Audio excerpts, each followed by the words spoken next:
edition of Soil Matters. We're very excited today to be talking with Justin Welch. Justin is the head of digital U.S. seeds for Syngenta. He is a guy that I have known for almost the entire time I've been in precision ag, and truthfully, he's one of the most insightful, has one of the keenest minds for precision ag of anyone I know. And I always learn a lot every time I talk to Justin. So Justin, welcome to Soil Matters. Thank you for giving us some time today. I'm glad to be on. It's great to be with you. We did cut our teeth together early on in some of this precision ag stuff, didn't we? Yeah, tell us just a little bit about your background.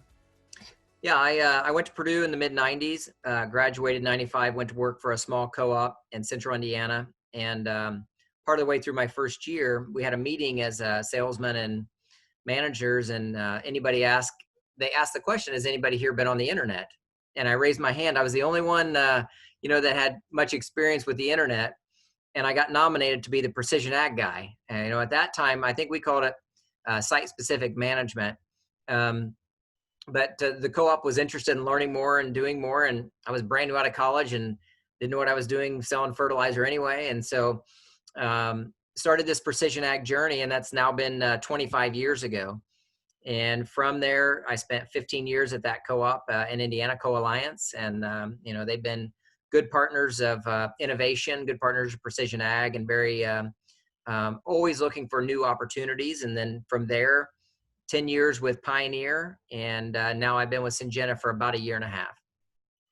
We've got to know each other when you were there at Co-Alliance, and you were a good customer of ours. So thanks for being one of the innovators back then. Truth be told, Eric, I started being really interested in Varus in about 97, but you guys had teamed up with one of the competitors of our co-op, and there's no way I could promote what you were doing. And then that co-op got bought out, and then I said, now it's time to engage. And so that's when you and I got to know each other, was late 90s, early 2000s, somewhere around that time frame. That's right.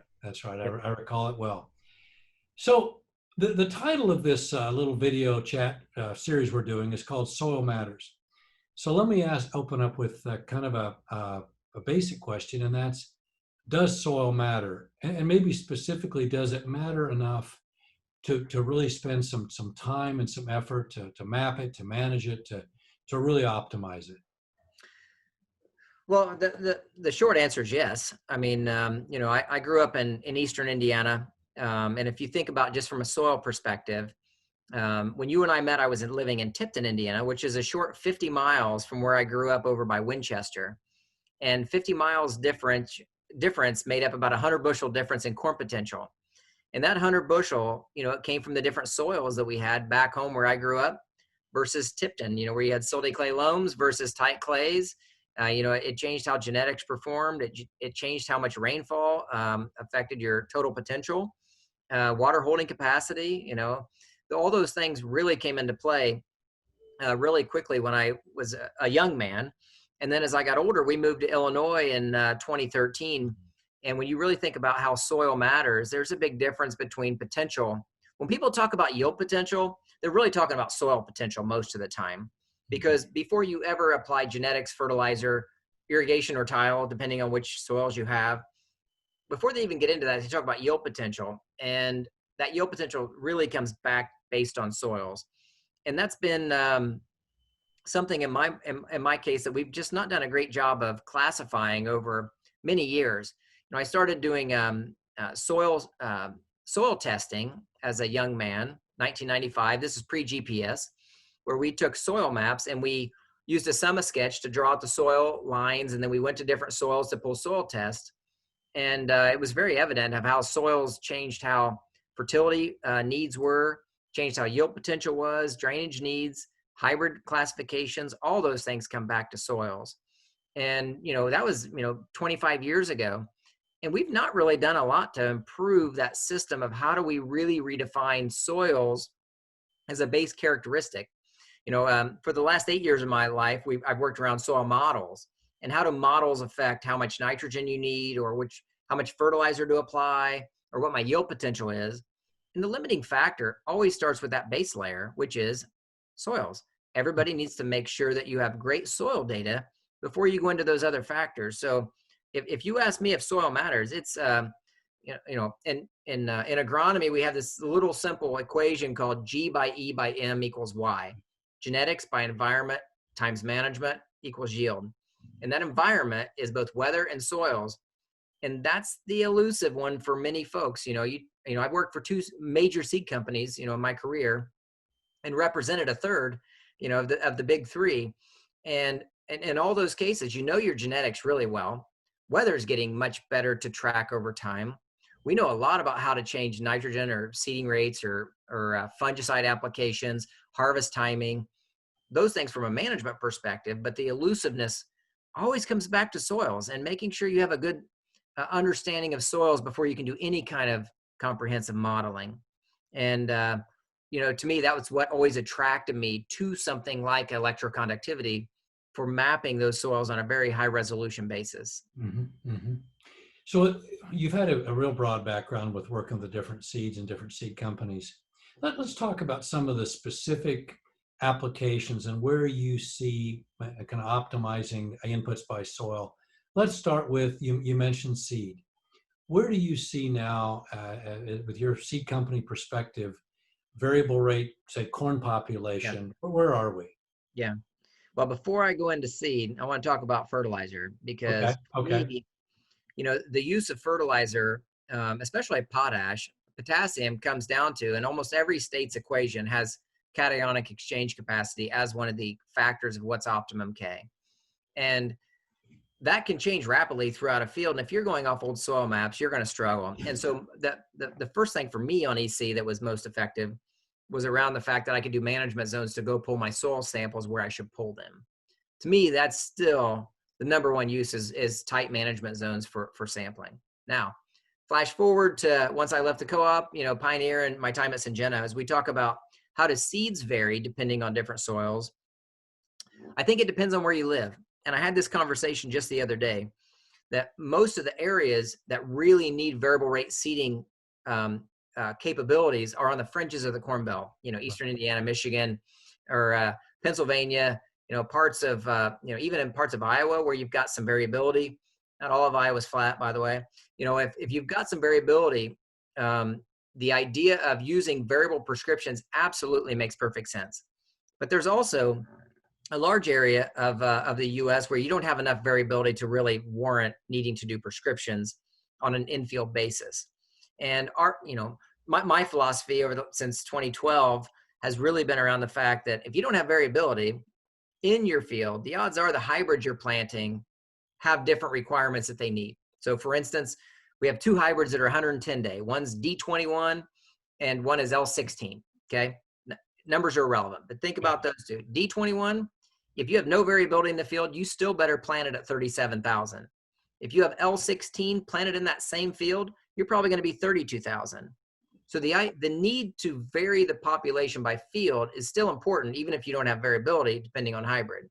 When you get on the fringes, you can make some huge differences of how hybrids will perform by population. And not only by population, the other thing that we're really deep in investigating, and those two are really good examples because they're 110-day hybrids. They silk very similar.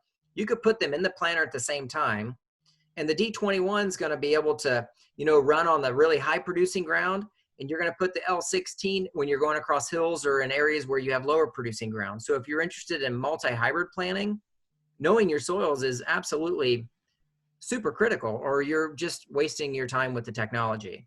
And so, whether you're talking about variable rate seeding or multi-hybrid planting in the future, neither one of those are very effective unless you know your soils and you have the ability to put that information into use.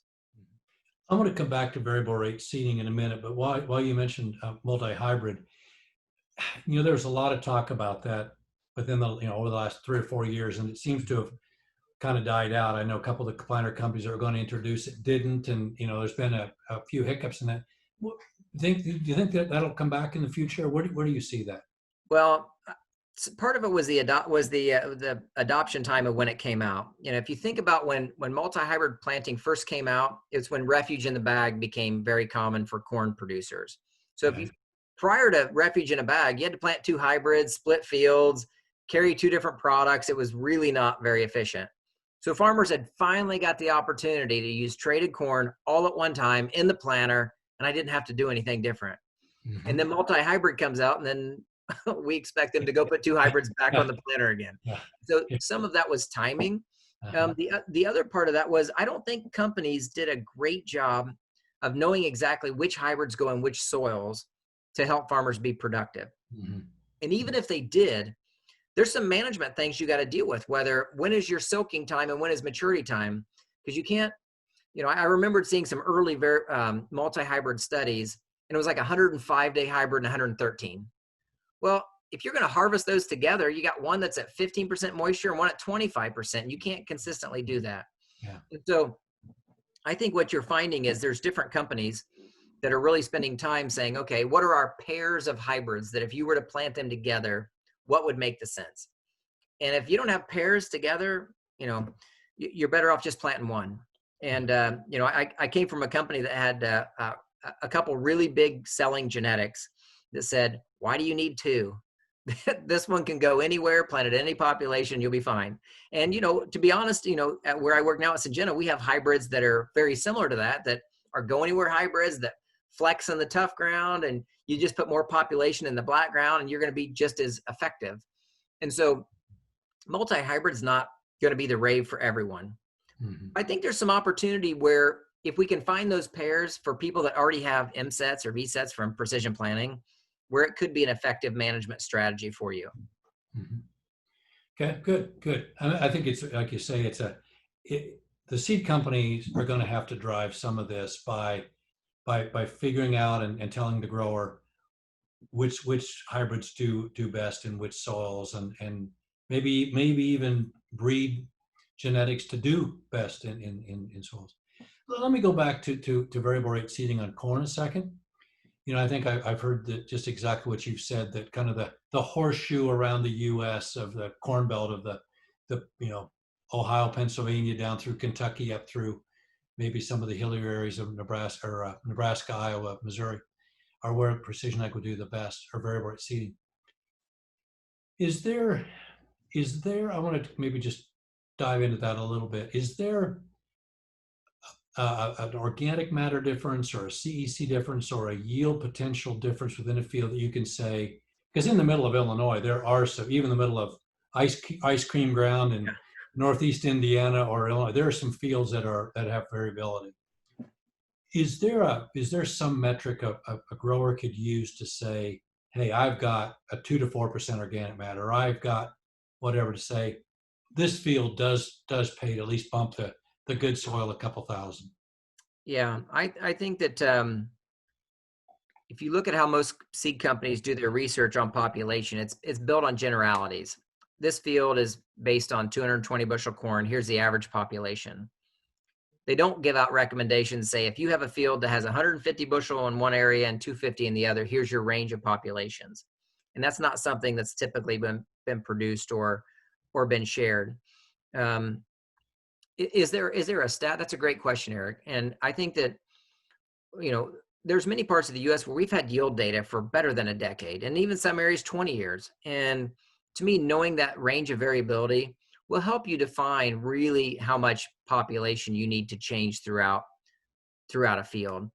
And to me, there's just not been a great correlation of people taking time to develop population strategies around those different management zones, particularly from most of the big companies.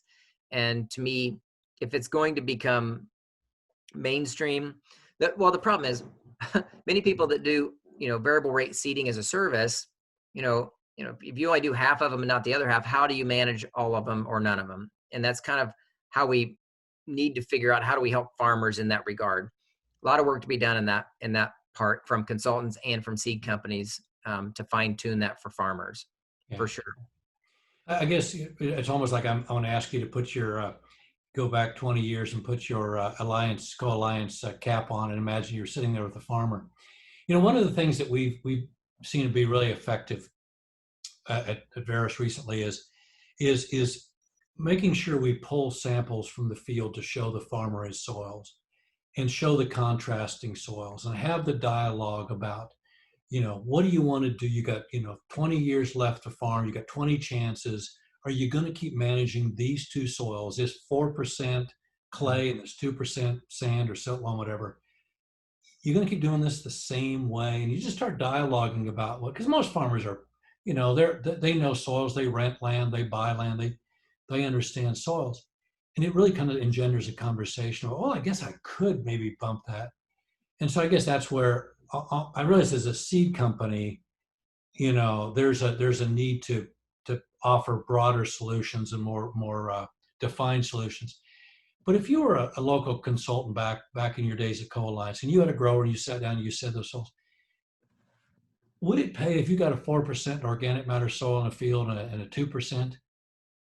Wouldn't it be okay to bump the 4% a couple thousand? Well, to me, that comes right back to each genetic is different. And, we have two numbers that are extremely different. We have one that's very determinant ear and one that's very flex ear. And the one that's very flex ear, Eric, I would say that if you had 2% and 4% organic matter, you don't need to change it. Mm-hmm. You're not going to see enough change. But if you've got determinant ears, and I can tell you that there's probably, if you look at the market share of major companies, there's probably about 70%, 65% of the genetics out there are fairly fixed genetics.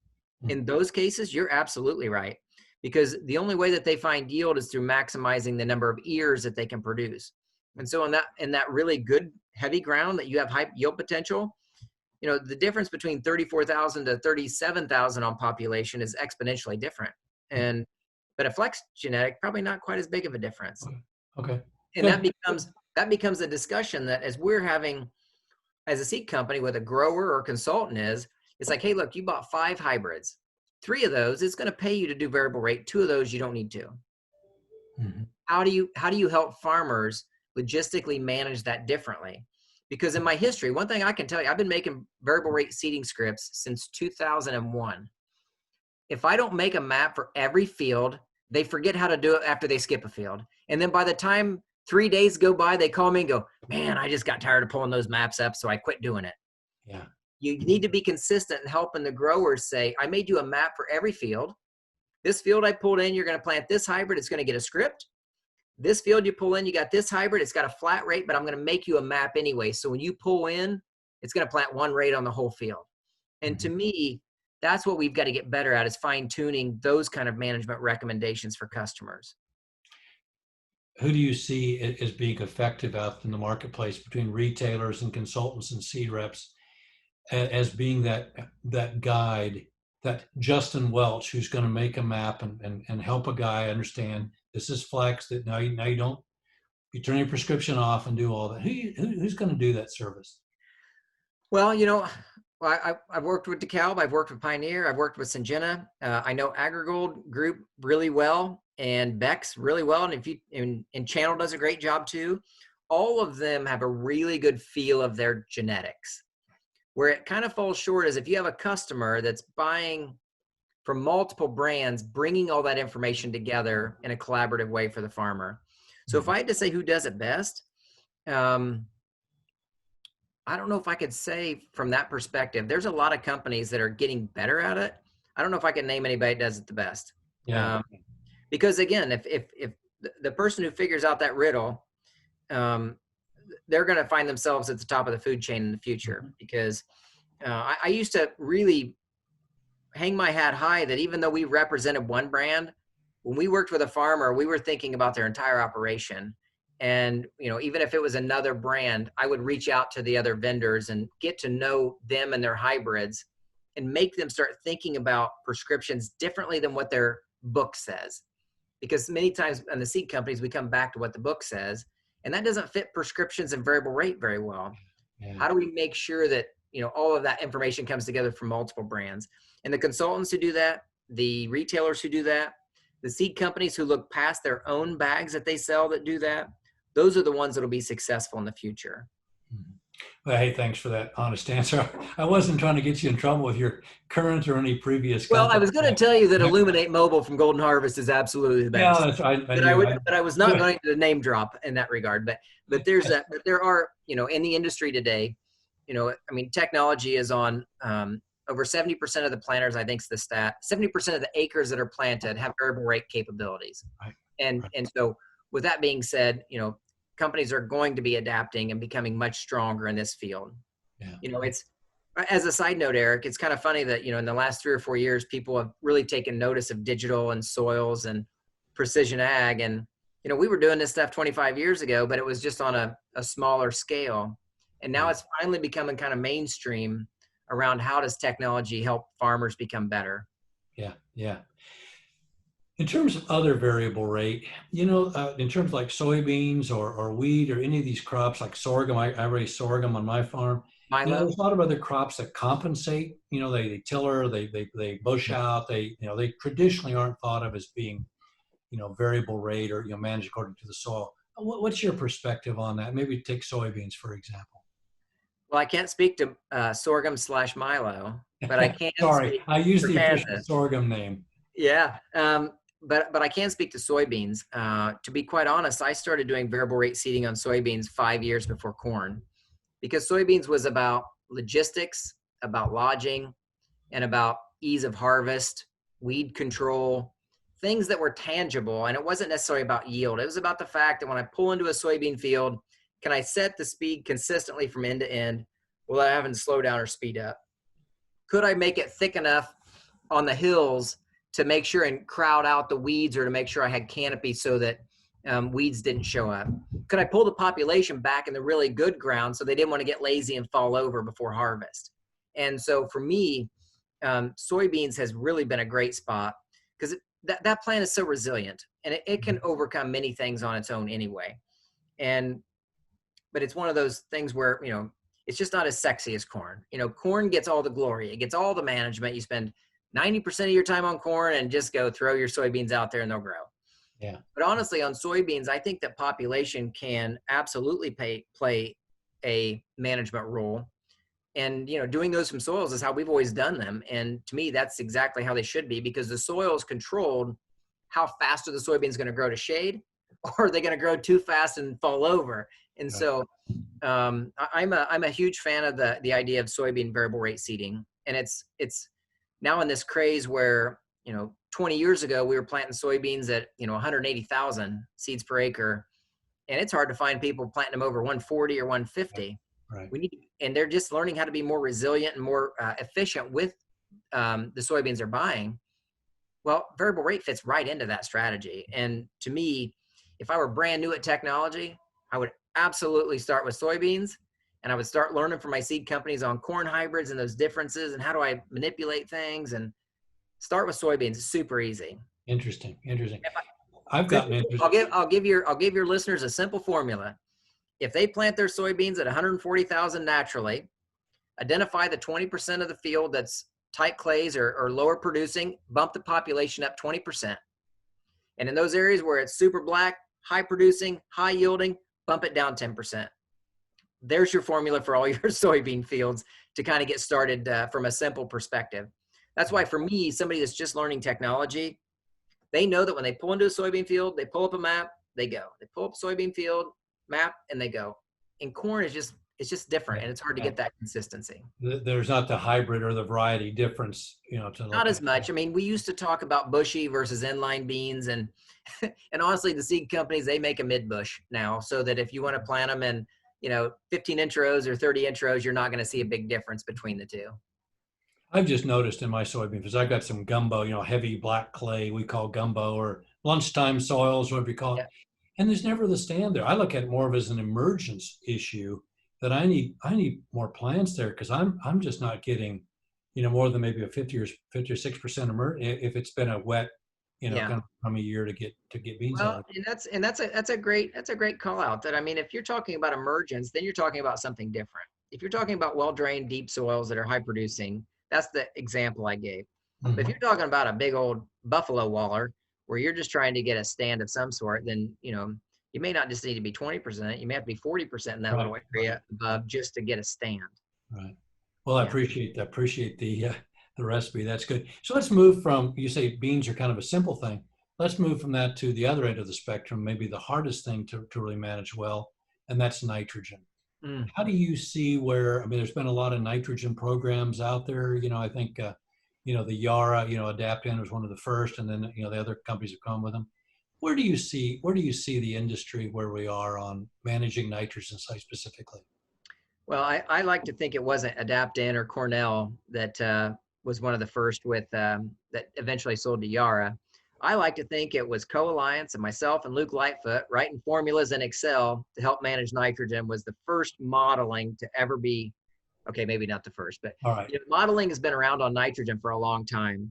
And, managing that through the growing season in real time is quite the challenge. I mean, Adaptin, whether it be in Circa, whether it be granular or in Circa or Climate, there's many different organizations who've had models. And getting soils right, getting weather right. I've always said that there's crop models that in a greenhouse will work perfect.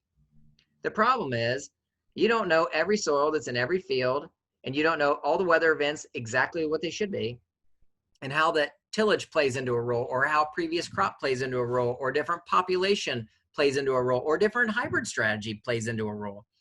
Nitrogen is just very tricky if you really want to narrow it down on a model basis in different areas of the field. Mhm. Over time, I've grown up to say, just get me close. Get me close. If I'm at a certain time of year, do I got enough to get over the hump so that I still got 40% of my nitrogen left at tassel? And to me, that's kind of where we're at today. But the modeling's really good. I mean, I'm a firm believer. If you could nail weather and nail soils, your models aren't going to be that far off. There's How some about crop you? models are How about tremendous. you just nail soils? And weather's obviously the future is going to be variable, but we've got great, much better weather stations now. We know what's happened. So if Yeah, we but nail but soil and past weather, then where does that leave us? but the thing about nitrogen, it's not just about knowing the soil name. I mean, if you've got a Brookston soil in Indiana, is it 9 inches deep or is it 13 inches deep? And Mhm. what's laying under it? Mhm. Because it's not just about knowing the topsoil or the soil name that somebody Right. gave me a plot book that said, here's the soils in a field. No, no, no, no, no. If you're talking nitrogen, you're talking about roots that are going down through the profile. Where's that nitrogen going to be living during the growing cycle? And can the roots accept it through the season to get it by? Because there's some soils that the roots stop 9 inches deep, like back home where I'm from. And if your nitrogen goes 12 inches deep, you're out. You have zero. So how Right. deep are you modeling your nitrogen? It's completely due to water holding capacity through the profile. And I'm not going to brag on you, but maybe for a second. You had that deep reading on your Veriscarp for 25 years that I tried to get rid of. But that deep reading, thinking about 36 inches deep in that profile, how does water filtrate and move up and down through that profile? Absolutely is critical into how nitrogen flows through the soil as well. So And if you could nail the profile, and really, I mean, organic matter and texture for say 3 feet, yeah, and know it by 6 inch or 1 foot increments. yeah. So all you're left with is the future weather, which we'll never, in our lifetimes, probably never know. Well, I mean, Then, the then where would universities, we the be? universities are really good that if you know soils, they know how water filtration moves. They know how nitrogen moves. If you get a 1 inch rain on a silty clay loam versus a sand, they're going to tell you that, that 1 inch rain moved in this soil, 6 inches, where in this one it was 2 inches. They're pretty good at predicting that. The problem is actually knowing what soil is live in your field to actually make those predictions from. So your crystal ball then for variable rate nitrogen, or really going to improve nitrogen management, is 5 years away, 10 years away. You need major soil investigate. What's your prognosis? I don't know if I could put it in a crystal ball, but I mean, we're we're getting pretty good at weather on a field by field basis. You Mhm, can buy a mhm. weather station for a couple $100 now and really give you rainfall and growing degree days on a particular field. On the soil part, that's what has always been elusive because I mean, even in central Illinois, I've been in very few fields where nitrogen would go through the profile exactly the same through the entire season. Even though the top's all black, it looks flat, your depths underneath are different. And that can make a difference in hot, dry soil or really poorly drained soils. That makes the effect. And to me, the models are in good shape. The weather's coming into play. the two things that are kind of outlaying that is us in the seed business need to get better at understanding, you know, a deep architecture root, how deep's it going to go versus one that's a flat fan that stays up towards the top. And then understanding those soils in which we're putting those genetics. Those two things are always going to keep us from saying that modeling is any good. Because I can tell you that most models today, with that information, can get us into the neighborhood of saying, do we have enough or not enough? The idea that they can tell us you need 122 pounds or 141 pounds, that's where we get kind of iffy, just because we don't have the soils nailed and the genetic basis to go along with it. We'll work on the soils, you work on the genetics. We'll figure it out. Hey, like a great combination. so we've talked about a lot of different variable rate inputs and ways to optimize, you know, things we do with soils. Anything I've left out that that you see, variable irrigation, tiling, anything that kind of comes to mind that is kind of a hot button for you to want to see the industry move towards? I think that, I mean, to me, you know, getting your fertility managed right, the macros, get those right. And the way you do that is if you're going to pull soil test, you better be pulling them from different soils. Because if you're, and this is no slam towards grid testing. You know, I mean, for 25 years, Eric, I just haven't been a grid test guy. I've been management zones. Now, my management zones are 2.5 acres. They're the same size as a grid. But what I'm saying is you got to narrow down those areas where we're pulling samples so we have a consistent profile in order to make a recommendation. And to me, I don't see enough of that. And I think that if we can nail that part, that's like the foundation. If you get that part right, next step is how do you bring micronutrients in to top it off? How do you bring population in to top it off?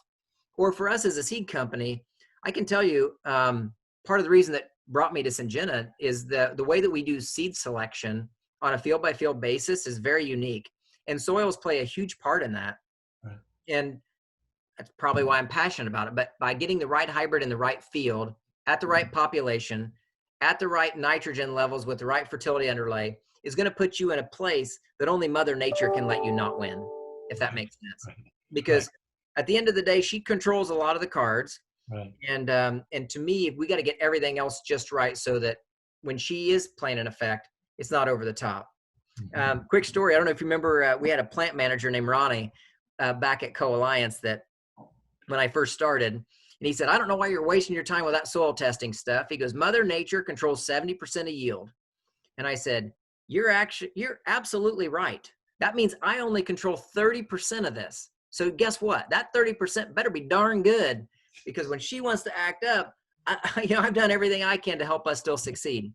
And to me, that comes back to knowing your soils, good fertility, make that the base, and then everything else will kind of come on top from there for yield potential. Final question. Yes. How do you feel about precision ag or digital ag in the future? Well, to me, it almost shows my age, but I'm not a big fan of digital ag. I thought we would move from precision ag to decision ag, meaning precision ag was we did something, we made a reaction, we did an application, and we didn't think about it for the next year. Decision ag was how do we take this information and actually do something that's predictive in advance that's going to help me farm for a long time to come. The idea about digital ag, there's a lot of outside influences that don't have skin in the game in farming. And maybe it's just me, I'm not a big fan of that. I believe that, you need to have, an understanding of what a farmer goes through in order to help him make better decisions.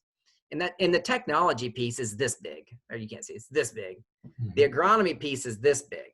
How do those things come together? And to me, the term digital ag has always been a little under my crawl, even though my title is, digital ag leader. That's right.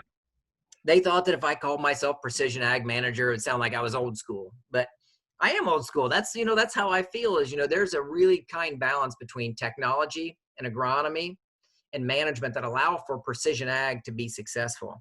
I think the world is future bright from the standpoint that there's money coming into ag for technology that hasn't been here forever. And to me, that's going to help us bring in, new minds and new ways of thinking to go along with that farming mentality that can help precision ag or digital ag be successful down the road. So I think the future is bright. and you call it decision ag, or the future's bright for decision ag. And I think you just shared some things on this little conversation that are very decision oriented. Getting your Yeah. fertility right by zones, doing variable rate seeding of soybeans, Yeah. watching your fixed year, doing considering fixed year variable rate on corn. I mean, those are some really good things we can do as growers. So Well, I coin it this way. I mean, as an agronomist, growing up, we would sit with a farmer and make those decisions off the cuff of our head of these simple little formulas of how do you calculate nitrogen loss.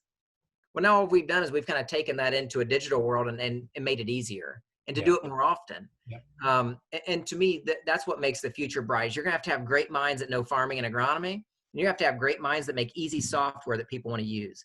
yeah. And that's the gap we have today, is how do we pull those things together in a way to help farmers be successful. Well, I'm glad you're young enough to be part of that solution. Some of us are going to watch it from our rocking chair, but Wait, I'll be I'm not watching. that much younger than you. I may just have to come join you. You just look younger. Well, thanks, Justin. I always appreciate visiting with you. And like I said earlier, I always learn something, and I definitely learned something today. So thank you very Great. much for your time. You're welcome. Nice to see you again, Eric. Thanks, Justin.